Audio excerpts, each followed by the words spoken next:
3. Hoy vamos a hablar acerca de los espectros atómicos. Por ahí del año 1900 se conocía muy bien lo que son los espectros atómicos. Cuando se hace pasar luz blanca a través de algún sistema óptico, un sistema de rejillas o alguna ranura o algún prisma, se empiezan a ver longitudes de onda o líneas de colores que son un espectro atómico. Estos se producen por un fenómeno que en ese momento no se conocía. Pero, por ejemplo, si tenemos un gas, el gas puede emitir respectivas longitudes de onda que solo le corresponden a ese elemento. Es como una huella digital de ese átomo. Cada átomo tiene sus respectivas longitudes de onda que ya han sido medidas y para ese momento, para esa fecha, después de 1900, ya se conocían, por ejemplo, las líneas espectrales del hidrógeno, del helio, de los gases nobles, del sodio. Ya era un conocimiento, pero no se sabía bien cómo se producían. El átomo de hidrógeno era el átomo, digamos, del cual se conocía mejor el espectro. Entonces, por ejemplo, en el visible, las líneas del hidrógeno, las líneas del espectro del hidrógeno se llama la serie de Balmer y van desde 364.6 nanómetros hasta 656.3 nanómetros, que corresponde a una línea que ya nosotros conocemos que es la H-alfa. Todas estas líneas se encuentran en la región visible del espectro y se conoce matemáticamente cuál es la fórmula que puede explicar esas líneas. Entonces, esa fórmula es la siguiente, que es HC por R, donde R es una constante que se llama constante Rydberg, es igual por 1 a la 2, por 1 entre 2 a la 2 menos 1 entre n a la 2. Entonces, eso ya era un conocimiento común. Esa fórmula que está aquí es una fórmula empírica que había hecho algún matemático, había encontrado cuál fórmula podría encontrar estas longitudes de onda. Simplemente así nomás. El valor de la constante Rydberg es un valor conocido de 1.097 por 10 a la 7 metros a la menos 1. Y es una constante fundamental de la física. Puede ser descrita en términos de otras constantes. Sin embargo, antes de conocer el espectro del hidrógeno, bueno, una vez que ya se conocía, no se conocía la cuantización de la energía, no se conocía esta fórmula de que E es igual a HC sobre lambda. Esto fue antes del descubrimiento del efecto fotoeléctrico, de la explicación del efecto fotoeléctrico, antes de 1900. Entonces, la serie de Balmer del hidrógeno, ¿verdad? Tiene esta fórmula. Las longitudes de onda se pueden predecir matemáticamente muy fácil a través de esta fórmula.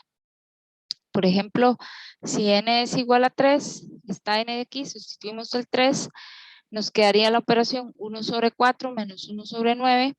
Y si hacemos esta operación, la longitud de onda obtenida son 656.3 nanómetros, que es la línea H-alfa del espectro de Balmer.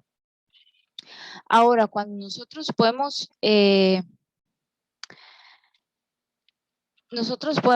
observar que ya conocemos, ¿verdad?, de antemano que HC sobre lambda es la energía. Entonces, si uno iguala HC sobre lambda igual a 1 sobre lambda como la constante Rydberg por 1 menos n al cuadrado, 1 entre 2 al cuadrado menos 1 entre n al cuadrado, entonces se encuentra esta relación que está aquí abajo.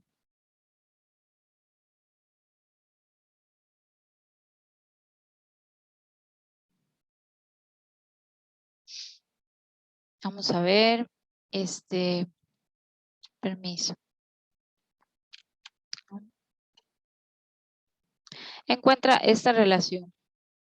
Digamos, en vez de 1 sobre lambda, colocamos esta expresión que está aquí Entonces nos queda HC por R entre 1 a la 2 menos N a la 2 al cuadrado. Y entonces podemos multiplicar este HC por R por este y HC por R por este. Y nos quedaría HC por R entre 2 a la 2 menos HC por R entre N a la 2. Entonces, a esta fórmula de aquí, esta fórmula se le van a llamar los niveles de energía del átomo de hidrógeno. Y cada nivel va a estar representado por un número al cual vamos a llamar número cuántico como HC por R entre N a la 2 con un menos. Donde N vale 1, 2, 3, 4. Entonces cada uno de estos valores, ¿verdad? Todos los valores representan los niveles de energía. Cuando nosotros tenemos una transición de un electrón que está en un nivel, por ejemplo, está en el nivel E igual 3 y pasa al nivel E igual 2, tenemos también un nivel E igual 1. Entonces el electrón pasa de este nivel a este nivel. Hay un cambio en los niveles de energía, ¿verdad? Este es el caso que estamos viendo aquí. Ponemos el 3 aquí y obtenemos un delta E, digamos. La energía que se libera en esa transición sería E igual 3 o menos E igual 2 o el 2 menos el 3. Va a haber una diferencia de energía y va a ser liberada en forma de un fotón. Y ese fotón va a tener esta longitud de onda que es la línea H alfa, en el caso de que N sea igual 3 y el otro N sea igual 2. Ahora ustedes pueden calcular cuánto vale esta constante aquí, H por C por R, porque H es la constante Planck, C es la velocidad de la luz y R es la constante de Rydberg. Entonces tenemos que vale 2.179 por 10 a la menos 18 julios, que son 13,60 electronvoltios. Entonces es la fórmula, no sé si ya la habían visto anteriormente en la clase de química, es menos 13,60 dividido entre n al cuadrado, la fórmula que explica los niveles de energía del átomo de hidrógeno.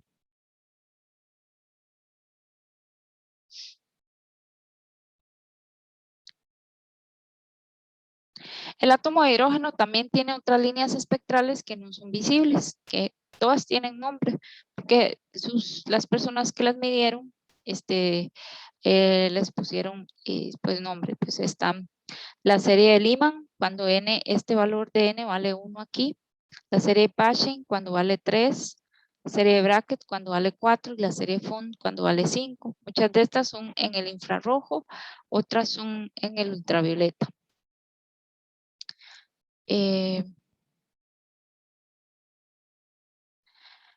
Ahora vamos a hablar sobre el núcleo atómico.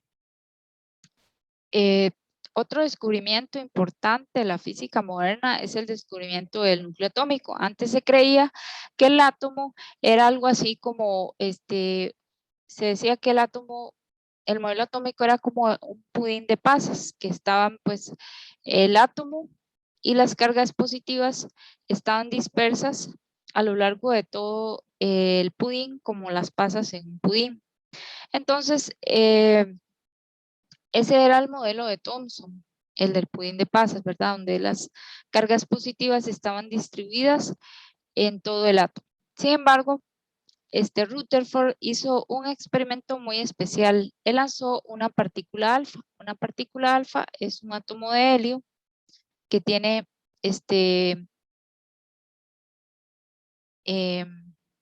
dos protones, dos neutrones y está ionizado. Entonces, la carga neta por no tener electrones es la carga de sus dos protones y su carga es más dos veces la carga del electrón. Esta partícula alfa, al tener carga positiva, cuando va a pasar a través del átomo, según el modelo de Rutherford, el modelo de Thomson, se espera que la partícula sea desviada ligeramente. ¿Por qué? Porque, por ejemplo, esta partícula la va a alejar, puesto que tiene carga positiva, la va a repeler, pero esta de aquí también la va a repeler las de arriba van a repelerla, pero las de abajo también, entonces va a ser como una fuerza neta prácticamente cero, puesto que la carga positiva está distribuida uniformemente por todo el átomo. Entonces, no se espera que las partículas alfa enviadas sobre este átomo se dispersen mucho, o sea, no se espera que cambien mucho de dirección. Pero él realizó el siguiente experimento, tomó una fuente de partículas alfa, le hizo un agujero, unas pantallas de plomo, y entonces las partículas alfa solo podían pasar a través de estos agujeros. Se formó como un haz. Entonces hicieron incidir esas partículas alfa sobre una hoja de oro y encontró que, que su hipótesis era incorrecta, ¿verdad? Lo que él esperaba era que no se desviara mucho las partículas alfa, pero sí ellas se desviaron en todas direcciones y hasta en direcciones opuestas. Entonces eso no tenía explicación según el modelo atómico de Thomson. Rutherford propuso otro modelo atómico donde la carga del electrón está confinada, la carga de la atómica está confinada en una región muy pequeña del espacio, que es el núcleo. Entonces, cuando la partícula alfa se acerca, la fuerza de repulsión la repele, ¿verdad? Totalmente, puesto que toda la carga está concentrada en una región del espacio muy pequeña. Entonces la fuerza de repulsión es muy grande y va en una sola dirección. Y por eso las partículas alfa rebotan al chocar contra los núcleos. Entonces, él propone, Rutherford propone que, que toda la carga del electrón está concentrada, toda la carga del átomo está concentrada en su núcleo en una distancia muy pequeña, más o menos 10 a la menos 15 metros. Y que el átomo está prácticamente vacío y los electrones están afuera en una nube electrónica.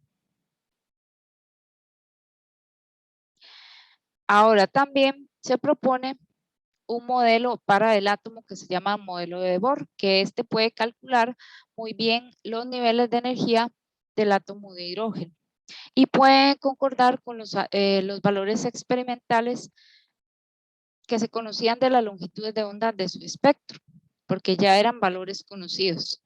Entonces, él postula que un átomo puede moverse un electrón puede moverse en torno al núcleo atómico en ciertas órbitas estables circulares sin emitir radiación.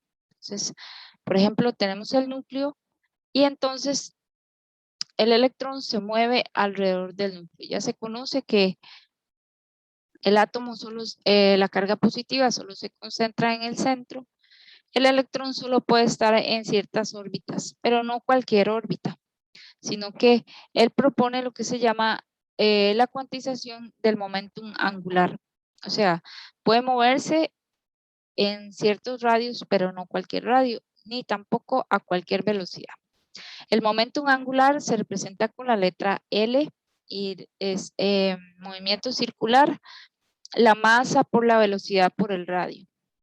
Entonces, en este modelo de Bohr propone que este momentum angular está cuantizado y esa cuantización está dado por n por h barra, donde h barra es la constante de Planck dividida entre 2pi, y este n son los valores de números enteros 1, 2, 3 y 4, 5, ahí hasta infinito.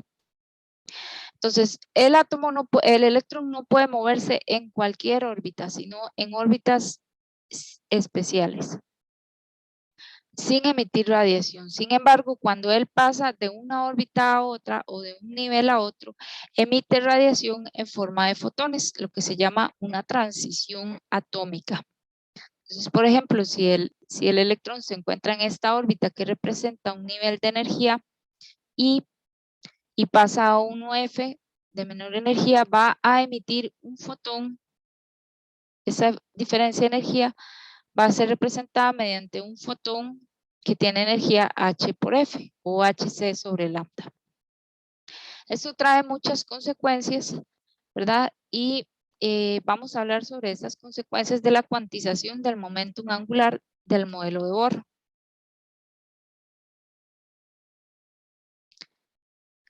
Una de ellas es, por ejemplo, la fuerza eléctrica. Bueno, tiene que ver con la fuerza eléctrica. Nosotros sabemos que si el electrón es negativo y el protón es positivo, va a haber una fuerza atractiva entre estas dos partículas, que está dada por la ley de Coulomb, que es esta ecuación de aquí. La fuerza es igual a 1 entre 4pi por epsilon 0 por la carga del electrón por la carga del protón entre la distancia que la separa al cuadrado. Pero como el electrón solo puede moverse en ciertas órbitas, vamos a ponerle R sub n. Y esta es la fórmula de la ley de Coulomb.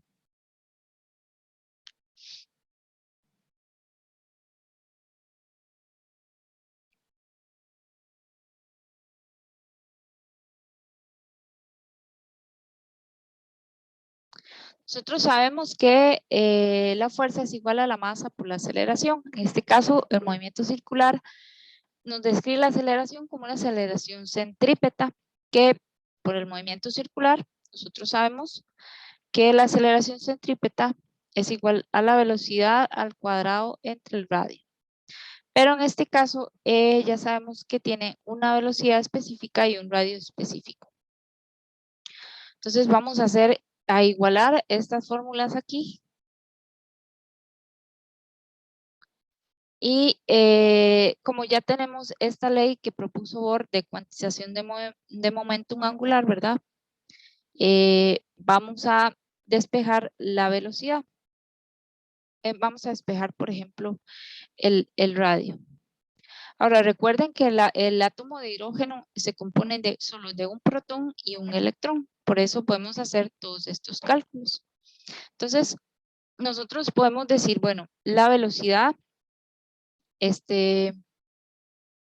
según esta fórmula que tenemos aquí, ¿verdad? Podemos despejar la velocidad como Vn al cuadrado es igual a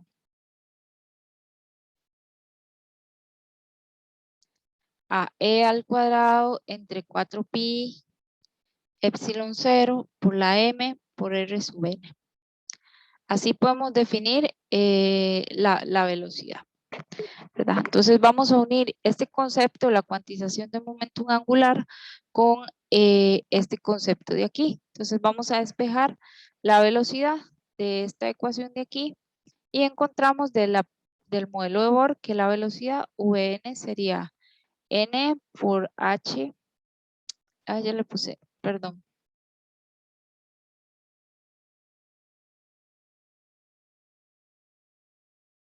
Sería n por h sobre 2pi por m por rn. Y entonces voy a elevar al cuadrado. Elevo al cuadrado. Llevo todos estos al cuadrado. Y voy a sustituirlo aquí. Voy a igualar esta v que obtuve la ley de Coulomb con la v que se origina del modelo de Bohr. Y tengo que n cuadrado por h cuadrado entre 4 pi al cuadrado, m al cuadrado, r al cuadrado es igual a e al cuadrado sobre 4pi sin cuadrado por epsilon 0 por la masa por el radio a la n. En este caso, nosotros podemos simplificar el 4 con este 4, este pi con un pi de aquí, esta masa con una masa de estas y este radio con esta r de aquí. Entonces, si yo paso esta r aquí a multiplicar, ¿verdad? Dejo el n, el h cuadrado aquí, abajo me quedó un pi, me quedó una m, paso este epsilon 0 aquí a multiplicar, que me quedó aquí abajo, y obtendría que el Rn lo paso aquí a multiplicar con la e al cuadrado, paso la e aquí abajo a dividir, obtendría esta fórmula que está aquí para el radio. Ese es el radio de Bohr de la órbita. ¿Y de qué depende? Bueno, de esta constante que es un valor específico, 8.85 por 10 a la menos 12, la constante de Planck, que es un valor específico, la masa del electrón es un valor específico, pi es una constante, la carga del electrón es una constante, solo me queda como variable la n. Entonces yo podría escribir todas estas constantes, resumirlas en una letra que se llama radius de Bohr, que tiene un valor de 5,29 por 10 a la menos 11 metros. Uno lo puede evaluar. Y esto sería que el radio de Bohr sería, el radio del átomo de hidrógeno sería n al cuadrado por a a la 0. Bueno, es el radio de la órbita donde está el electrón. Entonces, esta es una de las consecuencias de el modelo atómico de Bohr.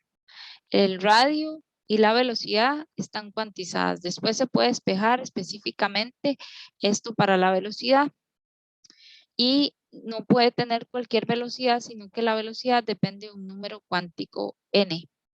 Entonces, tanto el radio como la velocidad y ahora la energía tienen valores específicos.